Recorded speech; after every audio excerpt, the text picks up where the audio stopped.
भगवान की कथा बिना कृपा के लोग कहते हैं कि हम कैसे जाने कि हम पर कृपा है। आपका मन जब भगवान में लगने लग जाए, अच्छे कामों में मन लगने लग जाए, तो समझ लेना भगवान की कृपा है। और जब आपका मन गलत कामों में लगे तो समझ लेना कि भगवान की कृपा नहीं है। आप वृंदावन आए और भागवत सुन रहे हैं, ये पता चल रहा है कि आप पर भगवान की कृपा है। कृपा ना होती तो धाम में आना संभव नहीं था। कथा सुनना, आज कलयुग चल रहा है, ये कलयुग में भी आप जैसे भक्त हैं जो कथा सुन रहे हैं।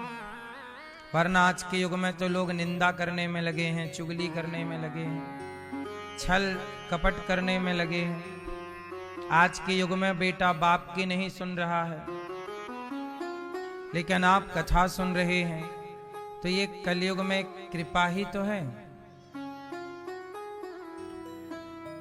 तो आप अनिल कुमार जी और श्रीमती कमलेश जायसवाल जी, आपके पुत्र कार्तिकेय जी, पुत्री आंचल जी, लक्ष्मी जी, रविशंकर जायसवाल जी, मिथिलेश जायसवाल जी, पुत्री मान्यता जायसवाल जी, सुल्तानपुर से आप आए हैं और अपने कुल को पवित्र कर रहे हैं भागवत सुन करके। साथी रामकृष्ण राज जी, आपकी मौसी जी सविता मरकाम जी और भाई दीप मरकाम जी, आप भी परीक्षित बन के अपने पितरों को कथा सुनाने के लिए छत्तीसगढ़ कोरबा से आए हैं और प्रेम से कथा की गंगा में आप जुड़ रहे हैं। भगवान की कथा आप लोग सुन रहे हैं, इसका मतलब जब आप भगवान की कथा सुनने लग जाते हैं तो भगवान भी आपकी व्यथा सुनने लग जाते हैं। तुम उनकी कथा सुनो, वो आपकी क्या सुनेंगे? व्यथा।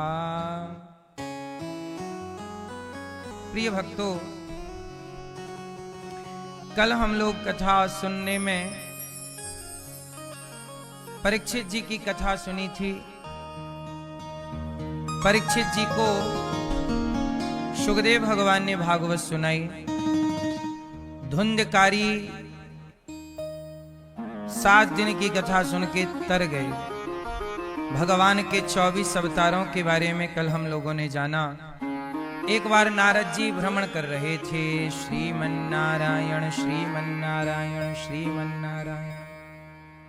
नारद जी चल रहे थे तो कीर्तन करते हुए चलते हैं। नारद जी चलते हैं तो कीर्तन। आप लोग भी अब आजकल ना, आप लोग चलते हैं तो गाने सुनते हुए चलते हैं, कान में लगा लेंगे और बस आज के लड़का लड़की कान में ब्लूटूथ लगा लेंगे और बस चल रहे हैं गाने। मुन्नी बदनाम हुई, शीला की जवानी।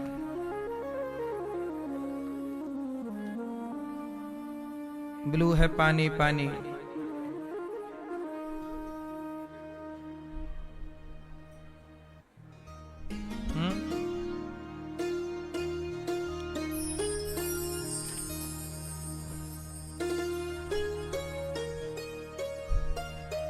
तो आजकल नारद जी चल रहे थे, चलते हैं तो कीर्तन करते हुए श्रीमन्नारायण श्रीमन्नारायण बोलते, और आप लोग चलते हैं तो गाने सुनते हुए।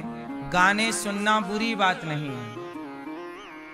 पहले के गाने सार्थक गाने होते थे। पहले के गाने क्या थे? जिनका कोई अर्थ था। क्या गाने होते थे पहले? सुख के सब साथी, दुख में न कोई। ये पुराने गीत हैं। पहले के गाने होते थे, मैया जी झूठ मत बोलो, प्रभु के पास जाना है, सजन रे झूठ मत बोलो। मतलब इन गानों का कोई अर्थ है कि नहीं? सार गर्भित गीत हैं ये। और आजकल के गीत, एक पत्रकार हमें सुना रहे थे आज के गीत, कुक्का कुक्का कुक्का कुक्का कोला, और लड़के चाहिए 15-16। अब लो अब एक दो से बात नहीं बन रही है। ये गीत जब सुनेंगे तो क्या होगा? पहले के गीत कितने सार्थक थे, जिन भजनों का, जिन गीतों का कोई अर्थ था। बोलो हाँ या ना? तोरा मन दर्पण कहलाए, ये गीत थे पुराने, जिनका कोई अर्थ था। प्रदीप जी के गीत हैं, पिंजरे के पंछी रे तेरा दर्द न जाने कोई। ये प्राचीन पुराने गीत हैं। ये इनका अर्थ कितना गहरा है। तो आप सुने, गीत सुनना बुरा नहीं है।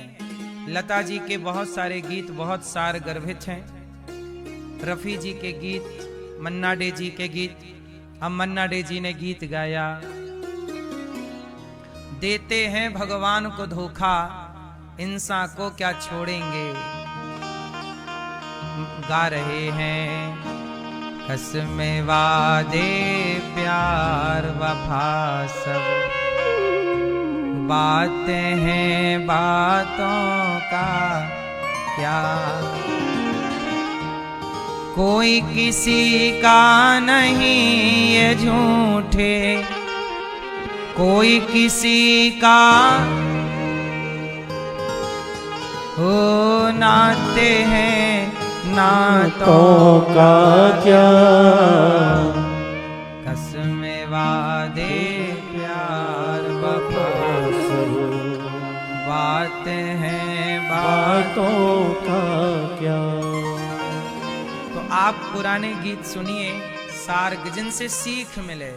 हमें वही चीज ग्रहण करनी चाहिए जिससे हमें अच्छी सीख मिले। जिससे हमें बुराई मिल रही हो, हम वो क्यों ग्रहण करें बताओ। इसलिए मेरी माँ, नारद जी चल रहे हैं कीर्तन करते हुए। एक दिन क्या हुआ, नारद जी कीर्तन करते करते बद्रीनाथ पहुंचे। वहां देखे कि वेदव्यास जी उदास बैठे। वेदव्यास, नारद जी ने कहा नारायण नारायण। वेदव्यास जी, आपने 17 पुराण लिख डाले, इतना बड़ा काम कर डाला, लेकिन आप उदास हैं, क्यों? व्यास जी ने कहा कि क्या बताऊं, मैं बड़ा उदास तो हूं। नारद जी ने कहा कि अभी तक आपने पुराणों में ज्ञान की बड़ी बड़ी बातें की हैं, त्याग तपस्या की बड़ी बड़ी बातें की हैं, कहीं भक्ति की बात ठीक से आपने की नहीं है, प्रेम की बात नहीं की। अब कृष्ण के प्रेम का वर्णन कीजिए। जब कृष्ण प्रेम का वर्णन करेंगे तो आपको शांति प्राप्त होगी। तब कृष्ण प्रेम के लिए वेदव्यास जी ने 18वां पुराण लिखा, श्रीमद् भागवत महापुराण। और जब भागवत जी लिखे तो वेदव्यास जी को परम शांति का अनुभव हुआ। जरा सोचिएगा, लिखने वाले को शांति भागवत लिख करके मिली, तो सुनने वाले को भी भागवत सुनकर ही शांति मिलेगी। आप कितना भी सुन लो, संसार का गीत, कहानियां, कुछ भी सुन लो, पर जब तक भागवत नहीं सुनी जाएगी शांति नहीं प्राप्त होगी। इसलिए सुनने योग्य क्या है? क्यों मैया? श्रवण के योग्य क्या है? सुनने के योग्य क्या है? सुनने के योग्य है भगवान की कथा। वेदव्यास जी ने कहा ठीक है, मैं भागवत जी की शुरुआत करता हूं। और वेदव्यास जी ने महाभारत के युद्ध से भागवत जी की शुरुआत कर दी। महाभारत के युद्ध में द्रौपदी के 5 पुत्रों को जब पांडव जीत गए और कौरव हार गए, तो कौरवों को लगा कि अब तो हम हार ही गए, अब क्या करें। तो अश्वत्थामा आए। दुर्योधन बोला कि मित्र, तुम मेरा एक काम कर दोगे क्या? मैं पांडवों को मरा हुआ देखना चाहता हूं। दुर्योधन के 100 भाई, 99 भाई मर चुके हैं, अपने खुद के पुत्र मर चुके हैं, दुर्योधन के वंश नाश हो गया, पर मरते मरते क्या बोल रहा है? पांडवों को मरा हुआ देखना चाहता हूं। कुछ लोग कैसे होते हैं, ओले की तरह होते हैं। ओला, ओला समझते हैं? अभी नहीं, सर्दियों में ओले गिरते हैं, बर्फ का गोला आकाश से। जब ओला गिरता है तो ओला इतना दुष्ट होता है कि वो स्वयं तो बर्बाद होता है, लेकिन जहां गिरता है जिस फसल में, उसे भी बर्बाद। तो दुर्योधन ओले की तरह है, स्वयं तो मर रहा है पर इतना दुष्ट है कि मरते मरते वो पांडवों को भी मारना चाहता है कि ये भी मर जाए। तो क्या योजना बनाई? बोले गुरु द्रोणाचार्य के बेटे का नाम है अश्वत्थामा। अश्वत्थामा से दुर्योधन ने कहा कि आप ऐसा करो कि पांडवों को मार लाओ, जाओ। अब अश्वत्थामा चले, सेनापति बना दिया, जाओ पांडवों को मार के लाओ। चले। अब पांडव सो रहे थे, भगवान कृष्ण समझ गए कि पांडवों पर खतरा है, तो पांडवों को जगाया भगवान ने, उठो उठो उठो, चलो। दूसरी जगह ले जाकर भगवान ने सुला दिया। पांडवों की जगह पर द्रौपदी के, अर्थात पांडवों के 5 पुत्र आकर के सो गए। द्रौपदी के 5 पुत्र थे, पांचों पांडवों के एक एक। द्रौपदी के एक पुत्र का नाम था प्रतिविंध्य, दूसरे का नाम था सुत सौम, तीसरे का नाम था श्रुतकर्मा, चौथे का नाम था शतानीक और पांचवे का नाम था श्रुतसेन। ये द्रौपदी के 5 पुत्र हैं। जब द्रौपदी के 5 पुत्र सो रहे थे तो अश्वत्थामा ने सोते हुए 5 बच्चों के सिर काट लिए, सिर काट दिए और 5 के सिर लेकर के दुर्योधन के पास गया। देखो दुर्योधन, मैंने पांडवों की हत्या कर दी, ये रहे 5 के सिर।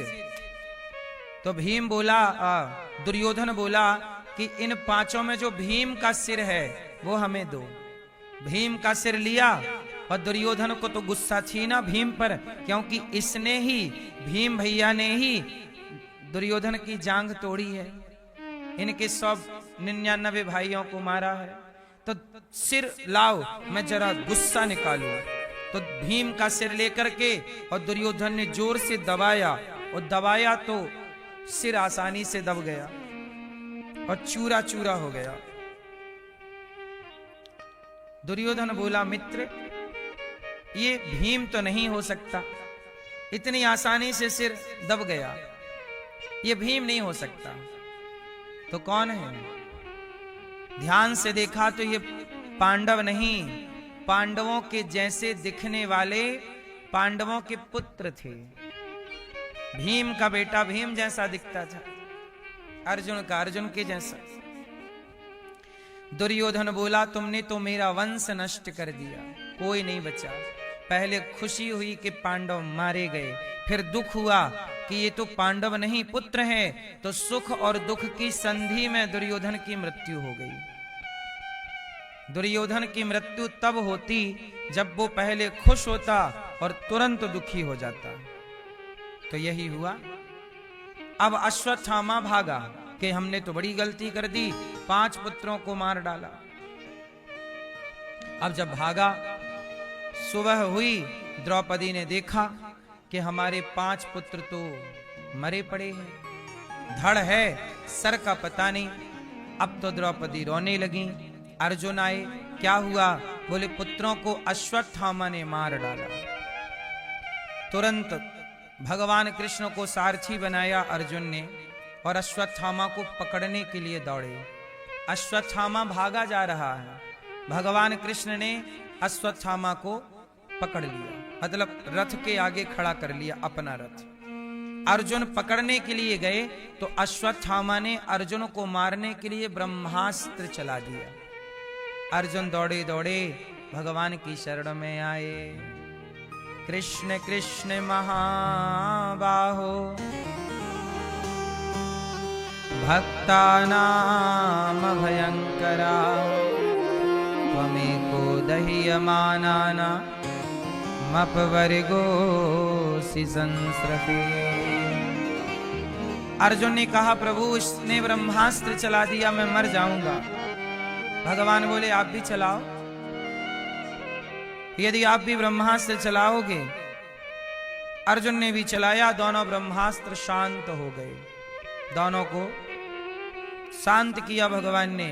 अश्वत्थामा को पकड़कर भगवान अर्जुन द्रौपदी के सामने लाए। द्रौपदी तेरे 5 पुत्रों का हत्यारा सामने खड़ा है, जो दंड देना चाहती हो दे दो। द्रौपदी ने कहा कि क्या इसे मार देने से मेरे मरे हुए पुत्र जीवित हो जाएंगे? मैया अब यहां ध्यान से सुनना मेरी मां। द्रौपदी के कितने बच्चे मरे हैं? जोर से 5। और मारा किसने है? अश्वत्थामा ने। और अश्वत्थामा को अर्जुन ने लाकर सामने खड़ा कर दिया। द्रौपदी ये रहा हत्यारा, अब दंड जो देना चाहो दो। अब बताओ क्या करना चाहिए इस हत्यारे के साथ? जोर से। मैया बैठ जाओ मेरी मां, शांति से बैठो और सुनो। स्वयं भी शांत रहो, औरों को भी शांत रखो। लाल मैया चुप्पी टाप रहो मेरी मां। सुनो, अब मुझे ये बताओ कि अश्वत्थामा के संग क्या करना चाहिए? क्या करें? मार दिया जाए कि छोड़ दिया जाए? बोल तेरे साथ क्या सुलूक किया जाए? क्या किया जाए? क्या करना चाहिए भैया? हैं? क्यों मैया क्या करना चाहिए अश्वत्थामा के साथ? हैं? छोड़ देना चाहिए। ऐसे हत्यारों को छोड़ देना चाहिए।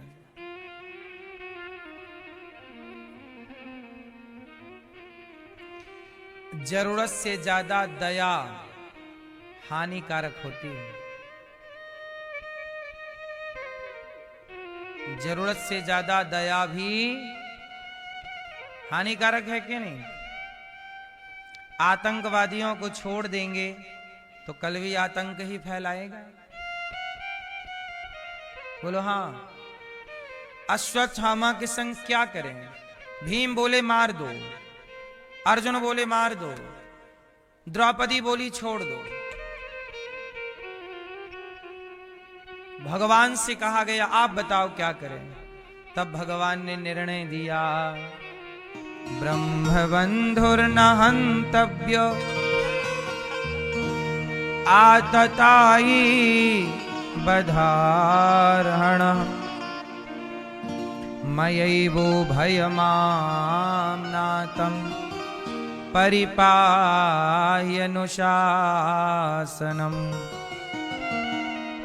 ब्राह्मण को कभी मारना नहीं चाहिए।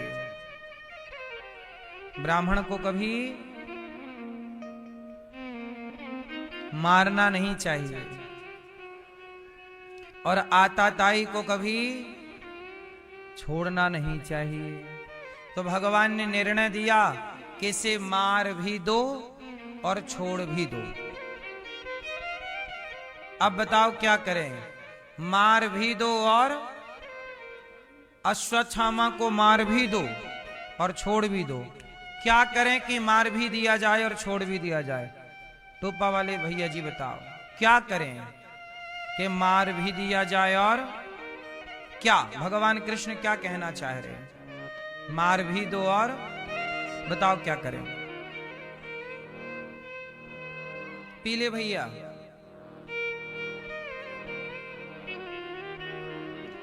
हैं? मार भी देना है और छोड़ भी देना है। छोड़ना भी है इसे और मारना भी। क्या करें? हैं? किसी का अपमान कर देना उसे मार देने के समान होता है। तो अश्वत्थामा का अपमान कर दिया, उसके सिर की मणि निकाल ली, अपमानित करके नगर से निकाल दिया। तो अपमान कर देना मतलब मार देना, और छोड़ देना फिर छोड़ ही दिया, जाओ, जान से नहीं मारा, तो मार भी दिया। और ये न्याय कृष्ण का है। इसलिए भगवान का न्याय बड़ा अद्भुत है। कृष्ण के न्याय के हिसाब से ये सृष्टि चलती तो बहुत अच्छा था। आज के हमारे कानून में अच्छा न्याय नहीं मिलता। हमारे भारत में न्याय नहीं है, क्यों? सही बता, हमारे भारत में न्याय है कि अन्याय है? हमारे देश का कानून अंधा है। आप लोग अंधे हैं कि आंख वाले हैं? आंख वाले लोगों को न्याय कौन दे रहा है? अंधा आदमी न्याय दे रहा है, अंधा कानून। आंख वाले को रास्ता कौन बता रहा है? अंधा कानून। अब मुझे ये बताओ कि अंधा कानून क्यों भाई? आंख वाला कानून चाहिए कि अंधा? तो कानून की आंखें काहे फूट गईं? किसने फोड़ दी? क्यों भैया, ये कानून की आंखें फोड़ किसने दी? कहते ना कानून अंधा है, तो किसने फोड़ दी आंखें? बोलो मेरी मां, कानून की आंखें फोड़ी किसने? चलो बताओ, किसने फोड़ी? नेताओं ने फोड़ दी। कानून की आंखें किसने फोड़ी? नेताओं ने फोड़ दी और अंधा कानून बना दिया। अंधा आदमी आंख वाले को रास्ता दिखा रहा। धृतराष्ट्र का शासन चल रहा है।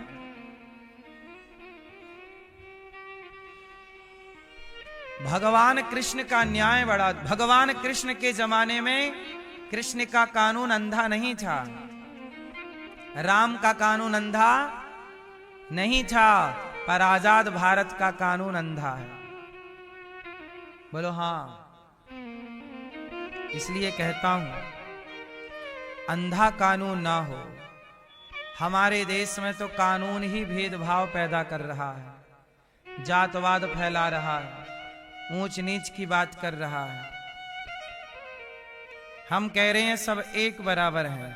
अच्छा, धर्म ने सबको बांटा है कि कानून ने बांटा है? सच बताओ, बांटा बंटवारा किसने किया? क्यों? जाति सर्टिफिकेट धर्म दे रहा है कि कानून? आपको जाति सर्टिफिकेट कौन बांट रहा है? कौन बांट रहा है? इसका मतलब धर्म भेदभाव नहीं करता, कानून भेदभाव कर रहा है। हाँ या ना? क्योंकि नेता लोग ना बांट रहे हैं जाति सर्टिफिकेट। नेताओं की व्यवस्था है। आप कोई भी जॉब करने जाएंगे, आपको जाति सर्टिफिकेट लगता है। बोलो हाँ। और जाति सर्टिफिकेट कौन बना के दे रहा है? कानून। इसका मतलब जातियों का बंटवारा कौन कर रहा है? ऊंच नीच कौन कर रहा है? इसका मतलब यह है कि हमारा कानून ही हम सनातनियों को आपस में लड़ा रहा है। और नेताओं को मजा आता है कि आप लड़ते रहो, हमारी वोट पकती रहेगी। क्योंकि आप संगठित हो गए तो वोट कहां मिलनी है? फूट डालो, शासन करो, ये किसने नारा दिया था? अंग्रेजों ने। अंग्रेजों के उसी नारे को नेता लोग फॉलो कर रहे हैं। बोलो हाँ। इसलिए भगवान कृष्ण का कानून अच्छा है। कह रहे हैं कि इसने 5 पुत्रों को मारा है, इसे मार दिया जाए। अपमान करके उसे। अच्छा, अश्वत्थामा का जब अपमान हुआ तो अभी सुनना, कृष्ण का एक और प्रहार होने वाला है। भगवान कृष्ण का अश्वत्थामा ने उत्तरा के गर्भ को नष्ट करने के लिए ब्रह्मास्त्र चला दिया कि पांडवों का वंश अभी पेट में पल रहा है। अभिमन्यु की पत्नी उत्तरा गर्भवती थी, तो उत्तरा के गर्भ को नष्ट करने के लिए ब्रह्मास्त्र चला दिया। बोलो हाँ। अब अश्वत्थामा ने जब ब्रह्मास्त्र चलाया तो उत्तरा दौड़ी दौड़ी भगवान की शरण में आई। उत्तरा ने कहा, पाहि पाहि महायोगिन। हे प्रभु, हे महायोगी, महायोगी, देव देव जगत पते, हे जगत के पति, हे जगत पिता, हम आपकी शरण में हैं प्रभु। हमारे बच्चे ने जन्म भी नहीं लिया और देखो अश्वत्थामा ने ब्रह्मास्त्र चला के मार डालना चाहा है हमारे पुत्र को। प्रभु हम आपकी शरण में हैं, आप तो शरण में आए कि रक्षा करते हैं, हमारी रक्षा कीजिए। भगवान ने कहा, चिंता ना करो उत्तरा, हम आपके पुत्र की रक्षा अवश्य करेंगे। तो भगवान ने तो रक्षा कर दी, लेकिन मारा किसने? अश्वत्थामा ने।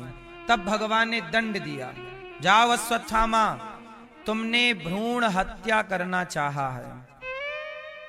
तुमने कौन सी हत्या की? भ्रूण हत्या, गर्भपात करना चाहा है। सबसे बड़ा पाप है पेट के बच्चे को मार डालना। जाओ, हम तुम्हें सजा दे रहे हैं, तुम अमर हो जाओ। अब ये अमर हो जाना ये सजा है कि वरदान है? तो ये सजा ऐसी है कि तुम्हें भूख लगेगी, तुम खा ना पाओगे, प्यास लगेगी, पानी पी ना पाओगे, तो भूखे प्यासे अमर रहना है। अब बताओ ये सजा है कि वरदान है?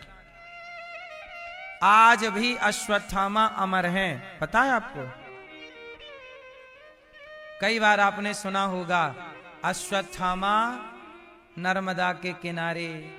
अब अमर हैं तो पूरे भारत में घूमते रहते हैं, कभी यहां दिखे, कई लोगों को दिखे, ऐसा लोग दावा करते हैं। अश्वत्थामा आज भी जिंदा है, आज भी जीवित है। इनके जीवित होने का शास्त्रों में प्रमाण तो है, यूं भी प्रमाण है कि कई बार कुछ लोगों के द्वारा एक विशालकाय इंसान देखा गया, तो उसे अश्वत्थामा कहते हैं। तो अश्वत्थामा जिंदा हैं पर मरने की भीख मांगते रहते हैं, प्रभु मार डालो, प्यास लगी। प्रेत प्रधान हो गए हैं ये। क्या हो गए हैं ये? प्रेत। किस रूप में है? प्रेत रूप में। जैसे प्रेत को भूख लगती है, खा नहीं पाता,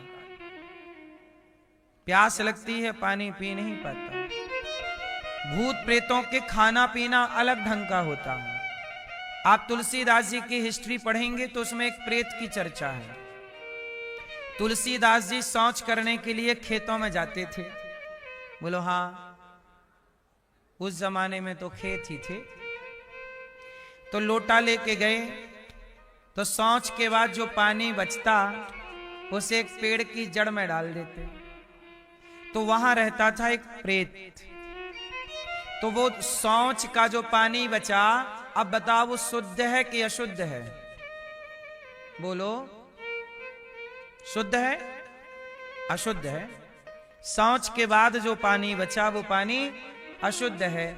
और तुलसीदास जी का नियम बन गया कि उसी तरफ जाते और जो पानी बचता उसी एक पेड़ की जड़ में डाल देते, वहां प्रेत रहता। तो वो अशुद्ध पानी पीता प्रेत। प्रेत शुद्ध पानी नहीं पीता।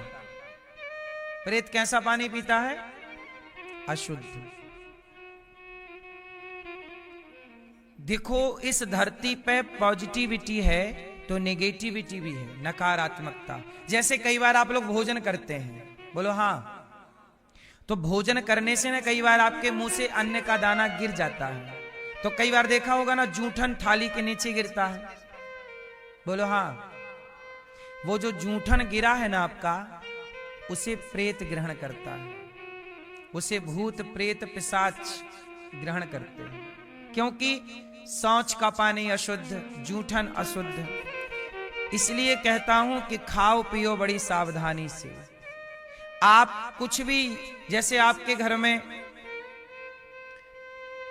आप शुद्धि का ख्याल नहीं रखते, यदि अशुद्धि होगी तो आपके घर ना ये नकारात्मकता घुस जाएंगी, क्योंकि उन्हें खाने पीने को चाहिए ना। तो भूत प्रेत भी तो ब्रह्मांड में सब, धरती तो सब की है, सब भाग ही रहे हैं, जिसे जहां जगह मिल गई वहीं घुस गया। इसलिए अपने घर के वातावरण को शुद्ध रखिए। शुद्धता में पॉजिटिविटी आती है, अच्छाइयां प्रवेश करती हैं, और अशुद्धि में बुराइयां प्रवेश कर जाती हैं। तो तुलसीदास जी पेड़ की जड़ में पानी डालते रहे। एक दिन प्रेत प्रकट हो गया। तुलसीदास जी बोले कौन हो? बोले मैं प्रेत हूं। तुलसीदास जी बोले कैसे आ गए? बोले आपने पेट भर दिया हमारा पानी से, हम खुश हो गए, कोई वरदान मांगो।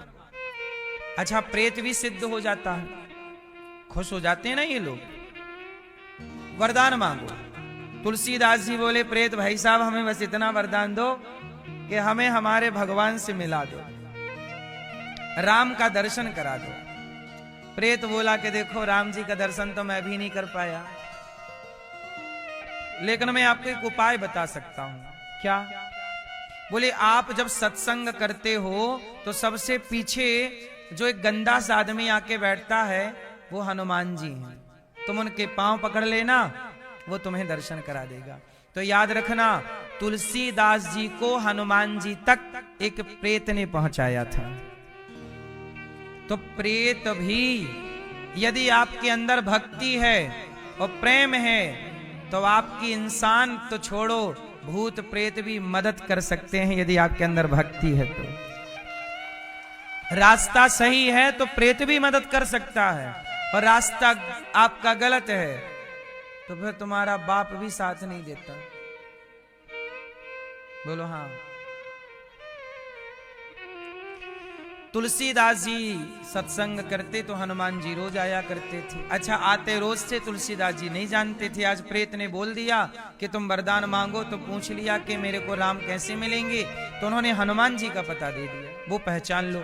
अब हनुमान जी आए और सत्संग पूरा हुआ तो जाने लगे। तुलसीदास जी दौड़ के गए और पांव पकड़ लिए। अब हनुमान जी तो सामान्य रूप में थे, तो कहा कि महाराज आप तो कथा सुनाने वाले महापुरुष हो, हमारे श्रोता के पांव क्यों पकड़ रहे हो? तुलसीदास जी बोले ना प्रभु, आप हनुमान जी हैं, मैं समझ गया, आप मुझे प्रभु का दर्शन कराओ।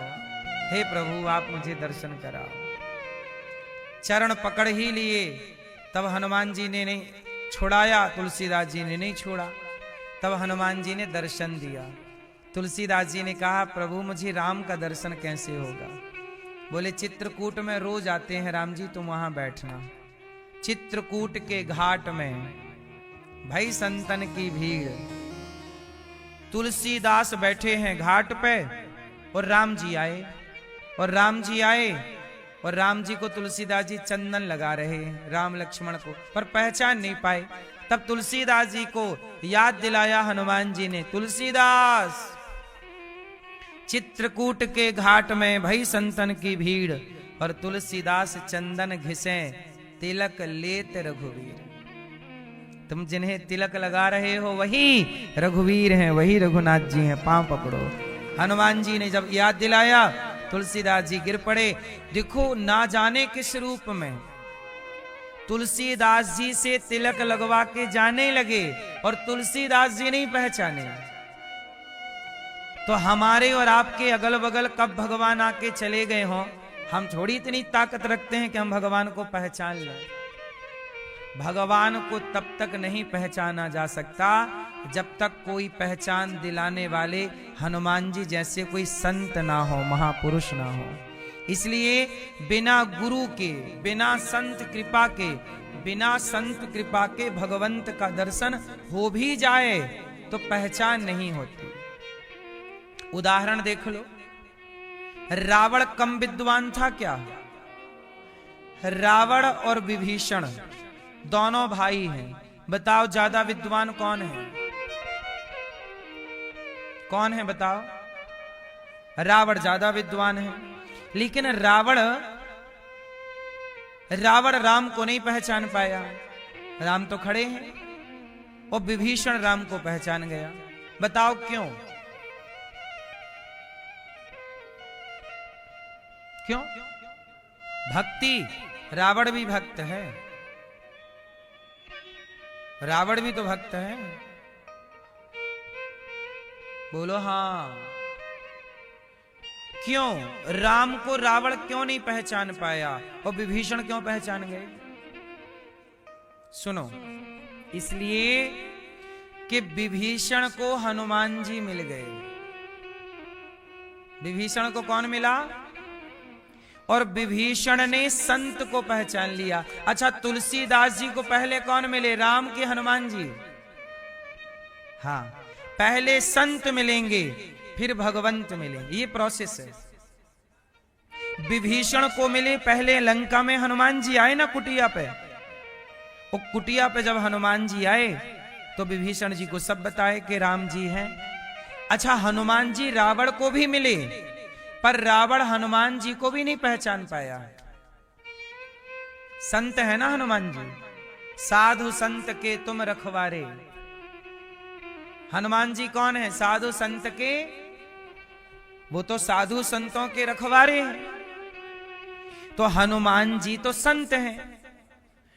अच्छा बताओ, विभीषण ने हनुमान जी को पहचान लिया, रावण ने हनुमान जी को बांध दिया और कह दिया पूंछ में आग लगा दो।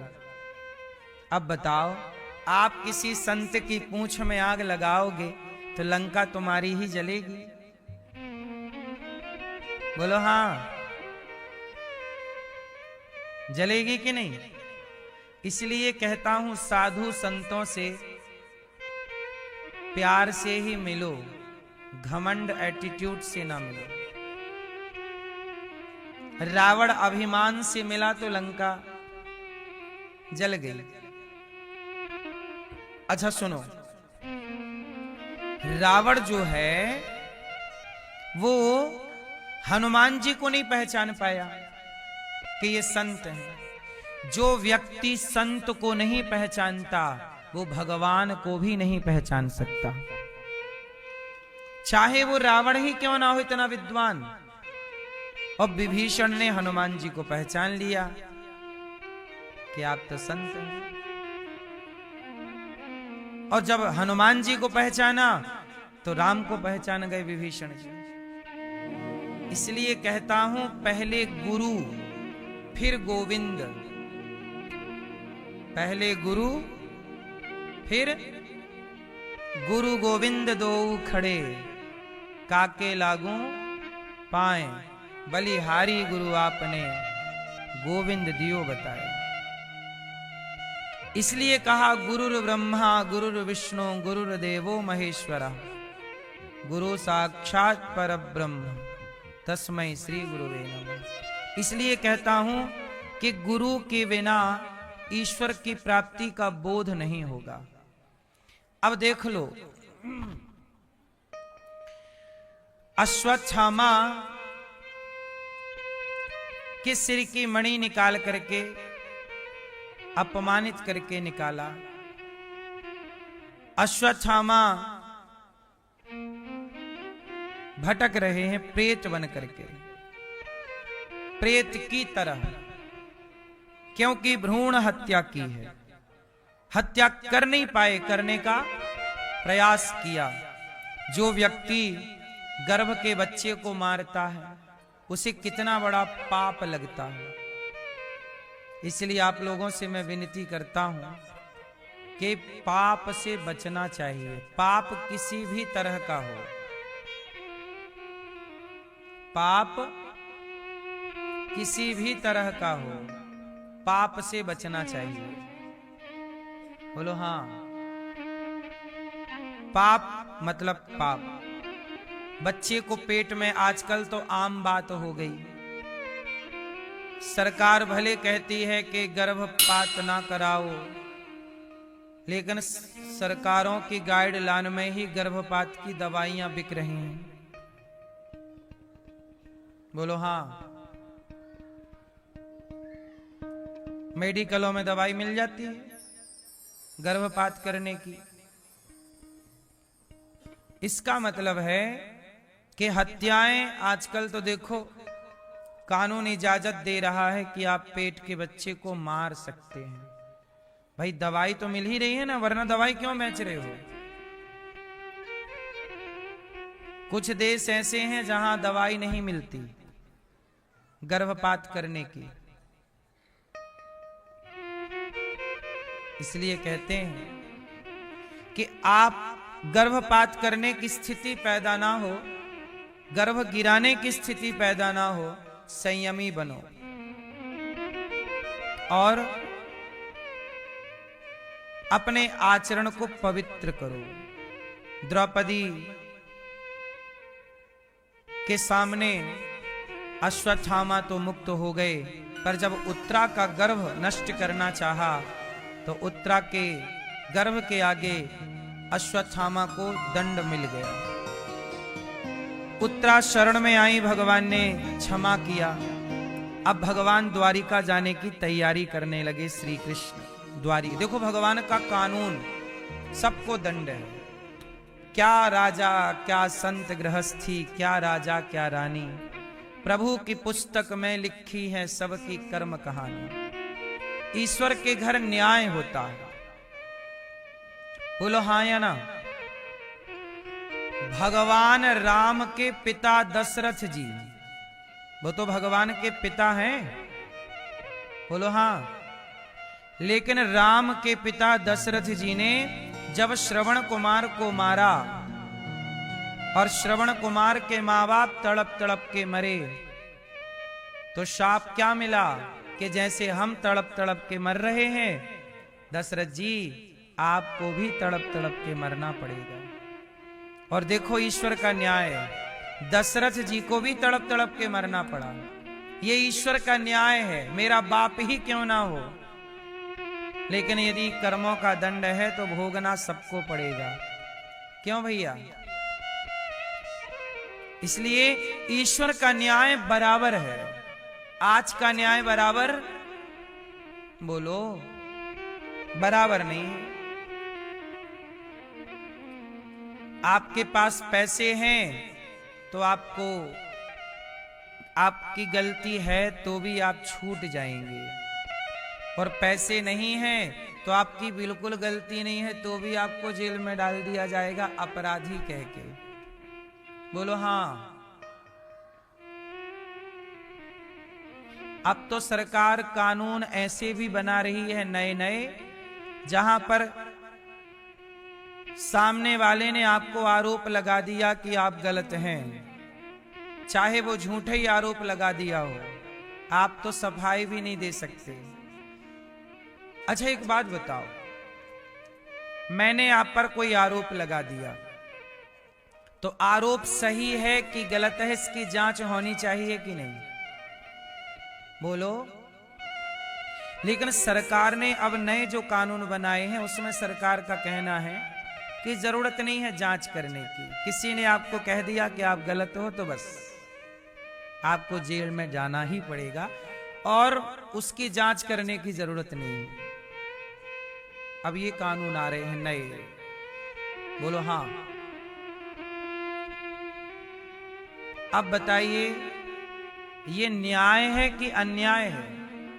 तो सरकार न्याय के एक कदम है पास के अन्याय के एक कदम पास है। अन्याय पहले ही कम था कि सरकार और अन्याय करना चाहती है। इसलिए हम कहते हैं कि देखो, बहू अपने सास ससुर पर दहेज का केस लगा देती है। आप जानते होंगे कितनी बहुएं हैं जो गलत केस लगा देती हैं? बोलो हाँ। कितनी लड़कियां हैं जो किसी लड़के पे झूठा ही बलात्कार का केस लगा देती हैं? ये बात सही है कि गलत है? कितने लोग हैं जो अपने अधिकार का दुरुपयोग कर देते हैं? समाज में ऐसे लोग हैं जिन्होंने गलतियां नहीं की पर झूठा आरोप लगा दिया गया और बेचारे जेल चले गए। अब बताइए कि किसी ने झूठा आरोप आप पे लगाया है तो उसकी जांच होनी चाहिए कि नहीं? बोलो। पर सरकार कहती है नहीं, जांच की जरूरत नहीं है। किसी ने बोल दिया आप गलत हैं, मतलब आप गलत हैं, बस। इसे क्या कहेंगे? इससे बड़ी मूर्खता हो सकती है? इतने अंधे तो धृतराष्ट्र भी नहीं थे, है ना? सबसे बड़े अंधे धृतराष्ट्र ही थे, पर वो भी इतने बड़े अंधे तो नहीं थे। जांच तो करा लो भाई साहब। जांच ही नहीं होगी, बोले जांच की जरूरत नहीं, अंदर चलो जेल में। अभी कुछ दिन पहले हमारे देश में एक आदमी को जेल में डाल दिया, 40 साल जेल में रहा। 40 साल के बाद उसे न्याय दिया सुप्रीम कोर्ट ने कि यह व्यक्ति निर्दोष है। 40 साल बाद न्याय क्या मिला? निर्दोष है। और आरोप क्या था? 100 रुपए की धोखाधड़ी।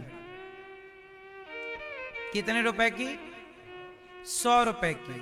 वो राज परिवहन बस नहीं चलती थी सरकारी, पहले सरकारी बस, उस सरकारी बस का कंडक्टर था। 100 रुपए क्या उस पे घूस लेने का या टिकट ना काटकर चढ़ा लेने का यात्री को आरोप था। उस 100 रुपए के केस में 40 साल लग गए न्याय देने में। और न्याय जब मिला तो क्या मिला कि ये आदमी निर्दोष था। इसने कोई ऐसी बात कही नहीं, किसी ने झूठा ही आरोप लगा दिया। तो किसी के झूठा कहने से सरकार ने जांच नहीं की कि वो सही बोल रहा कि गलत। वो जेल में 40 साल। अब बताइए ये न्याय है? ये है नेताओं का न्याय?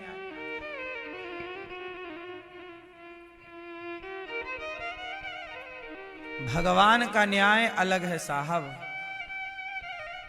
अरे उसने आरोप लगाया तो एक बार आरोप की भी तो जांच हो कि सही है कि गलत। और चलो 1 महीना 2 महीने में न्याय मिल जाए, 1 साल के अंदर न्याय मिल जाए, लेकिन न्याय 40 साल। अब वो 40 साल जेल में रहा। अब उस 40 साल में तो उसकी जिंदगी खत्म हो गई ना? होगी खत्म कि नहीं?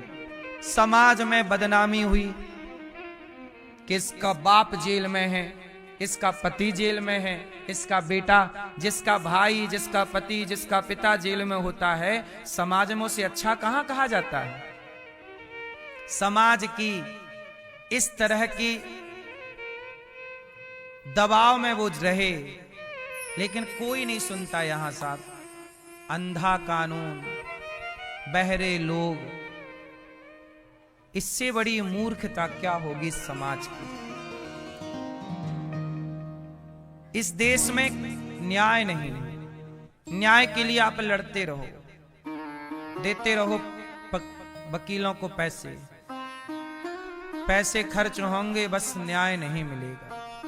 न्याय के नाम पे मिलती हैं तारीखें, तारीख पे तारीख, तारीख पे तारीख। तारीख क्यों मिलती है हमारे यहाँ? क्योंकि तारीखों पे हमारे यहाँ ना एडवोकेटों की फीस चलती है। जल्दी न्याय हो जाएगा तो एडवोकेट को पैसा कौन देगा? इसलिए लंबा लटकाते हैं केस, ताकि जितना लंबा रहेगा हर बार में 1000, 2000, 5000 चित्त हैं। समझ रहे हैं लेवल भ्रष्टाचार का?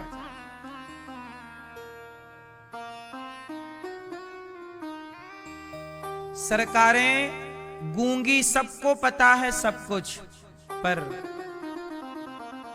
अंधेर नगरी चौपट राजा, टके शेर भाजी ठके शेर खाजा। ये पढ़ा था, देखने को मिल रहा है। थी अंधेर नगरी थानबूज राजा, टके शेर भाजी टके शेर खाजा।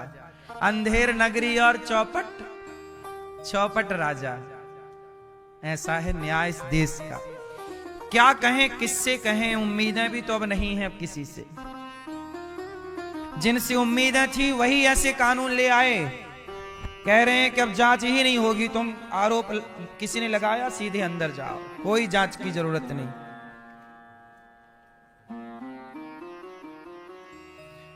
तो कुंती बुआ ने भगवान से हाथ जोड़ करके कहा, कृष्णाय वासुदेवाय देवकी नंदनाय च नंद गोप कुमाराय गोविंदाय नमो नमः।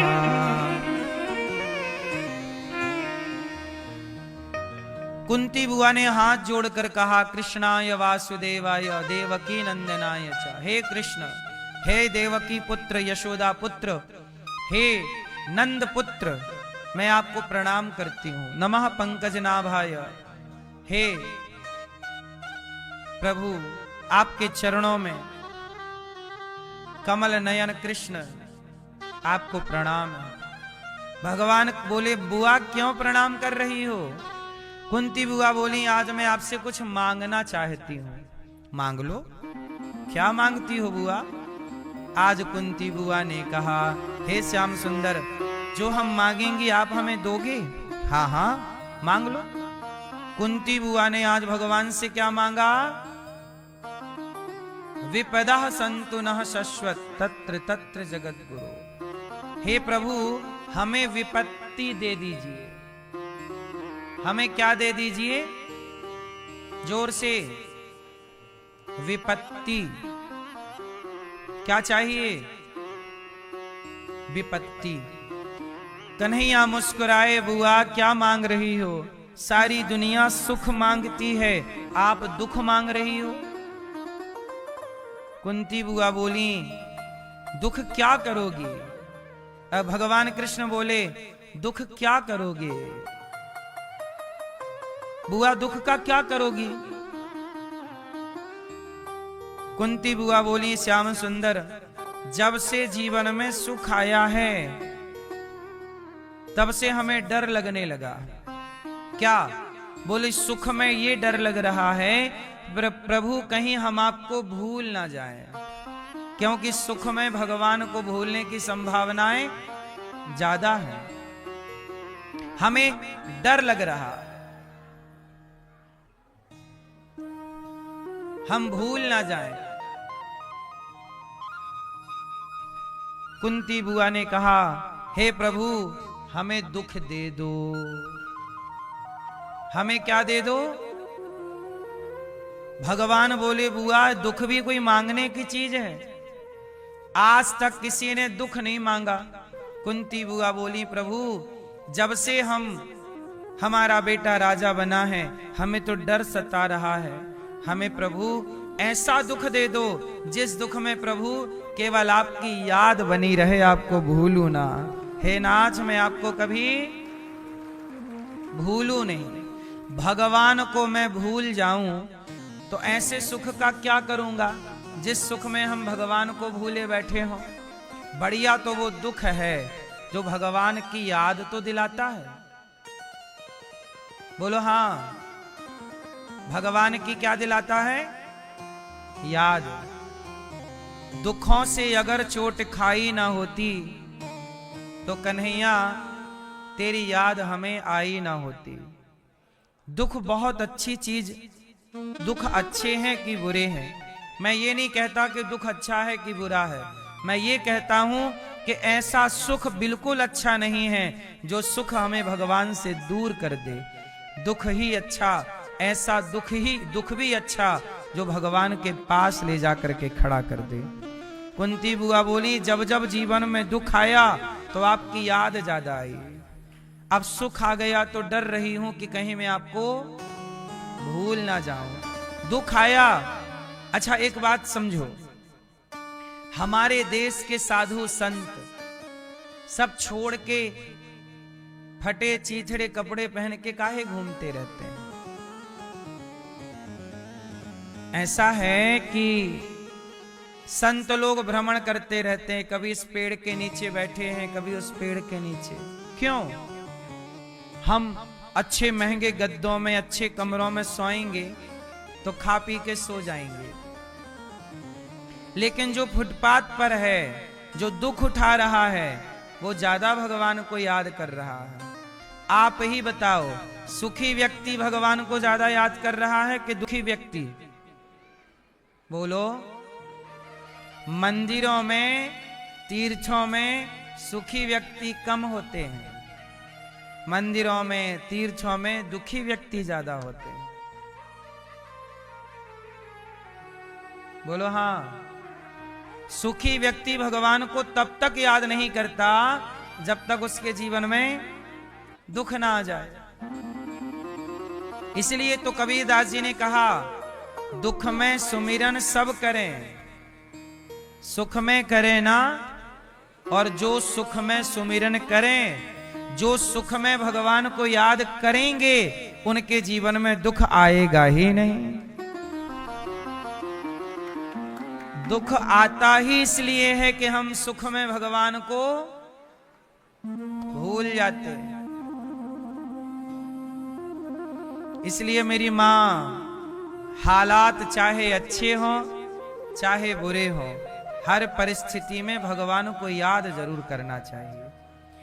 अब आप लोगों को लगता है कि भक्ति का मतलब दिन भर मंदिर जाएं, क्या दिन भर पूजा करें? नहीं, भक्ति का मतलब दिन भर पूजा करना नहीं, भक्ति का मतलब दिन भर मंदिर जाना नहीं। भक्ति का मतलब क्या है फिर? क्या है मैया? भक्ति का मतलब क्या है? समझाओ जरा हमें, लाल मैया।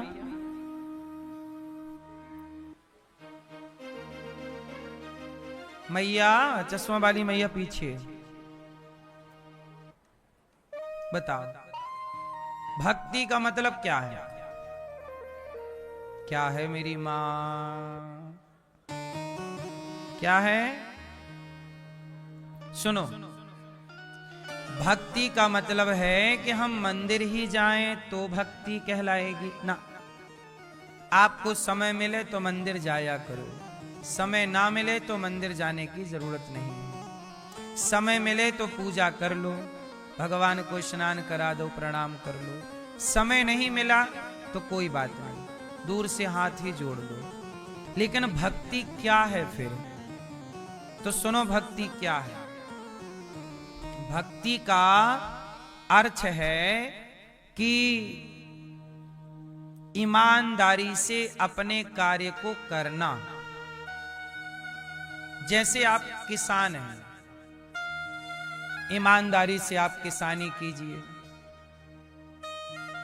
ईमानदारी से अपना कार्य करिए और काम करते हुए भगवान को याद करते रहिए। काम छोड़ के माला जपने की जरूरत नहीं है, काम करते हुए नाम जपो। ठीक है, ये भक्ति है। भक्ति क्या है? अब पत्नी कर रही है भक्ति, वो पति बुला रहा है, सुनो जरा यहां आओ।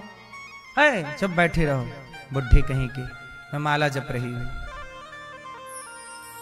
अब पत्नी जप रही है माला, राम राम राम, पति बुला रहा यहां आओ। अब पत्नी बोली मैं माला जप रही हूं। अब पत्नी को लग रहा कि मैं भक्ति कर रही हूं। भक्ति नहीं कर रही हो, काम चोरी कर रही हो। ये काम चोरी है। अब पति लोग, बाप बुला रहा है पुरुष को, पति को, ए भैया बेटा, माँ बुला रही है बेटा दवाई नहीं है, ये दवाई लेते आना है। माँ, इतनी महंगी दवाई, माँ भूखी मर रही है, माँ प्यासी मर रही है, बेटा को टाइम नहीं है देखने के लिए। दिन भर दुकान, दिन भर काम, दिन भर पैसा, ये भी आपकी काम चोरी है। कर्तव्य से भाग रहे हो। अब आप कितने भी तीर्थ कर लो, इसलिए हम कहते हैं मंदिर मत जाओ, तीर्थ भी मत जाओ, जरूरी नहीं है, समय होए तो जाओ। लेकिन तुम्हें जो जिम्मेदारी विधाता ने दे रखी है, अपने कर्तव्यों को ईमानदारी से तो कर लो। आप डॉक्टर हैं, ईमानदारी से मरीजों की सेवा करो, यही आपकी भक्ति है। उसको बचाने का प्रयास करो। अब आजकल हमारे देश में डॉक्टर क्या करते हैं, तुम्हारा मरीज जिंदा रहे या मर जाए पहले पैसा जमा करो 2 लाख रुपया, तब हम हाथ रखेंगे। क्यों ऐसी है ना? अमेरिका में कोई भी व्यक्ति बीमार हो तो पहले उसका इलाज किया जाता है, और हमारे देश में कोई व्यक्ति बीमार हो तो पहले पैसे गिने जाते हैं, पैसे लाओ फिर हाथ लगाएंगे। क्यों जी, ये बात सही है कि गलत है? बिना पैसे जमा कराए हमारे देश के हॉस्पिटलों में इलाज भी चालू नहीं होता, चाहे मरीज इलाज के अभाव में मर जाए। ये बात सही है कि गलत है? लेकिन अमेरिका में ऐसा नहीं है। अमेरिका में कोई भी यदि सड़क में मिल गया या कहीं भी, तुरंत उसे हॉस्पिटल और उचित इलाज, और इलाज होने के बाद उससे पैसे लिए जाएंगे। और पैसे नहीं है, माना कि किसी के इलाज में 10 लाख लग गए और पता चला ये तो बहुत गरीब आदमी है, तो फिर उसका इलाज फ्री होगा। यदि वो देने योग्य है तो लिया जाएगा, और देने योग्य नहीं है तो। लेकिन हमारे यहां यदि आप गरीब हैं तो आप अपना इलाज नहीं करा सकते, आपको फिर मरना ही होगा। क्यों जी, हमारे देश का है हिसाब किताब के नहीं? बोलो हाँ, ये हमारे देश की व्यवस्था है। अब ट्रंप आंखें काहे दिखाता रहता है, अमेरिका का राष्ट्रपति? क्योंकि उनके देश में जो व्यवस्थाएं हैं वो व्यवस्थाएं यहां होने में अभी 200 साल लगेगा। बोलो हाँ। हम भारत के लोग अमेरिका से सैकड़ों साल पीछे हैं। अब पीछे किसमें है? अब देख लो पीछे कहां है। हमारे यहां कोई बीमार पड़ जाए तो पहले हॉस्पिटलों में पैसा मांगते हैं, वहां कोई बीमार पड़ जाए तो पहले इलाज करते हैं। अब देखो पीछे है कि नहीं हमारा देश? केवल व्यवस्थाओं में नहीं, विचारों में भी पीछे है। बोलो हाँ या ना? आप अच्छे से हाँ भी तो नहीं बोलते।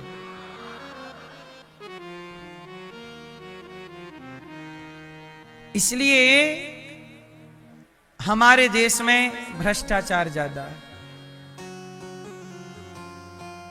इसलिए आपसे हम कहते हैं कि कुंती बुआ ने भगवान से विपत्ति मांगी, ऐसा सुख किसी काम का नहीं जो हमें भगवान से वंचित कर दे, दूर। इसलिए कहता हूं, अच्छे डॉक्टर बनो, मरीज को बचाओ, इंजीनियर बनो, यही आपकी भक्ति है। विद्यार्थी है तो मन लगा के पढ़ो, और पढ़ लिख करके योग्यता से देखो, भक्ति करना और धर्म से चलना। एक आदमी मंदिर जाता है पर भ्रष्टाचारी है, सरकारी अफसर है, मंदिर रोज जाता है पर घूस लेता है काम करने की। बिना पैसे के, बिना घूस के काम नहीं, बेईमान है। और दूसरा व्यक्ति है जो मंदिर कभी नहीं जाता पर ईमानदार है, 1 रुपए की घूस नहीं लेता, तुम्हारा काम उचित करता है। अब बताओ कौन सही है कौन गलत? मंदिर जाने वाला सही है कि वो जो बेईमानी नहीं करता और मंदिर नहीं जाता वो सही है? मंदिर जाना, दिन भर तुम चोरी करो, दिन भर झूठ बोलो और कहो जी हम तो मंदिर जाते हैं, बड़े भक्त हैं। तुम्हारा मंदिर जाना ही, तुम्हें ये लगता है कि हम मंदिर जा रहे हैं मतलब हम भक्त हैं ना मेरी मां। तुम यदि राष्ट्र के, भारत के साथ विश्वासघात कर रहे हो, बेईमानी कर रहे हो, चोरी कर रहे हो। अब आप ट्रेनों में देख लो, सामान्य आदमी जा रहा था, ट्रेन छूटने लगी तो सामान्य टिकट लिया था सामान्य डिब्बे की, पर वो रिजर्वेशन वाले डिब्बे में घुस गया।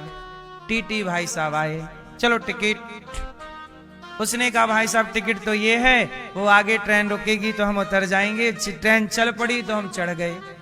टीटी बोले नहीं, 500 देना पड़ेगा। वो बोला भाई हम गरीब आदमी है, 500 कहाँ से लाएं। अब बेचारा वो दिन भर तिहाड़ी मजदूरी करने वाला बच्चों के लिए कुछ पैसे इकट्ठे करके जा रहा था घर, उसी से टीटी ने 500 ले लिए। अब ये टीटी उससे 500 ले लिए और अब जाके मंदिर में आंख बंद करके बैठे हैं, श्री कृष्ण गोविंद हरे मुरारी हे नाथ नारायण वासुदेव। तुम किसी बेवजह व्यक्ति को सता रहे हो और मंदिर जा रहे हो,